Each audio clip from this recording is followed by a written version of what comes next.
everybody available that is healthy? Is Ty Gatson the only one that won't be available for Tuesday? Yes. Ty G is still out. Probably expect him back sometime in December, just from the off-season surgeries. But he's progressing well, and they say he's ahead of schedule, so we'll see what that means. But Shaquem Phillips is back. He's been back for the last couple days, and Michael Carew had missed some practice with the groin. He's back. Brian Tolfier missed some practice, but yes, everybody, as long as things go well today at practice, there'll be 12 guys that are suited up, ready to play. When you have a trip to Italy and you do all these practices, is it nice to finally get into that game routine where you can kind of manage guys? Yeah, I mean, I think, we had to lay the foundation for the 7 new guys that we had, so the extra practices that we got this summer were really beneficial, at least in terms of the early stages. But now going forward, I think the practice has been really competitive. We've got a lot of guys that want to play, and they're playing hard in practice, and depending on how they do in the games is depending on who will play more minutes. What do you expect to see out of your team on Tuesday? I know that Johnson Wales, you don't want to look past an opponent when you have Carolina, but what are your expectations? Just to play hard, play together. Obviously Johnson Wales, they've played a game. They like to get up and down the court. They like to shoot a lot of threes. They're going to be really active. They're going to be really excited to play.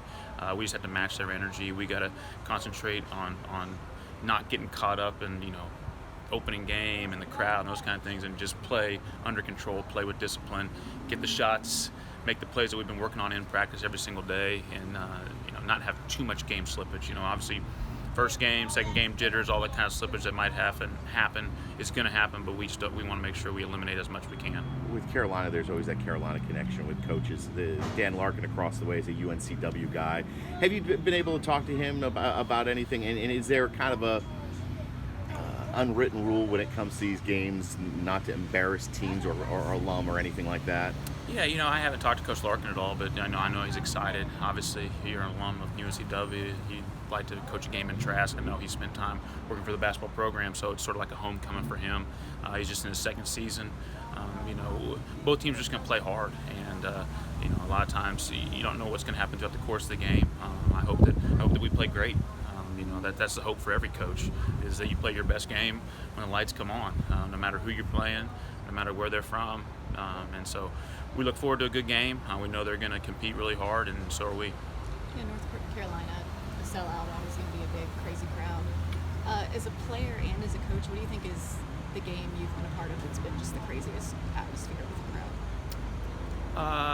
Obviously, when I was a player, the Kansas-Missouri games were always really good. And on staff, Duke, Carolina were big-time games. But, I guess just going to Final Fours, being a part of national championships, you got 80,000 people in the stands. And big-time environments, I wouldn't say it was like, certain fans were cheering more for certain teams. It was just everybody was there in the atmosphere. Probably the coolest atmosphere I ever went to was when we played on the aircraft carrier in 11-11-11 against Michigan State. That was just a cool, unique opportunity that very few people have had an opportunity to do, and so I enjoyed that. And then, Coach, for you guys, coming into the first game, obviously, relatively new team on both sides of things. How much do you expect to run deep into your bench tomorrow night, and rotation? Just kind of talk about what we expect to see. Yeah, I mean, everybody's gonna get a chance to play, obviously, if they're healthy, and just see different combinations. Because we've been rotating a lot of guys around. We've had some injuries, so it's only been some 5-on-5 stuff. We haven't gotten to use certain combinations that I wanted to see, just based on who was available at practice. So. I think you're gonna see a bunch of different guys. A bunch of different guys are gonna play a lot of minutes. We're gonna try and play fast, try and put some defensive pressure on them, so they're not gonna be able to take breaks other than being on the bench. And I think they're gonna enjoy sitting on the bench, taking their break, watching their teammates go out and play as hard as they can. And that's the plan. The teams look forward to finally not playing against each other. You're banging against each other constantly. How much excitement is there in the locker room? Yeah, I mean, there's going to be a lot of excitement. I mean, still they have another practice to go through, and they are tired of banging against each other. Amaja and Marty have been banging against each other for 30 days now, and then I think they want to bang against somebody else or defend somebody else go against somebody else that doesn't know exactly what they're going to do.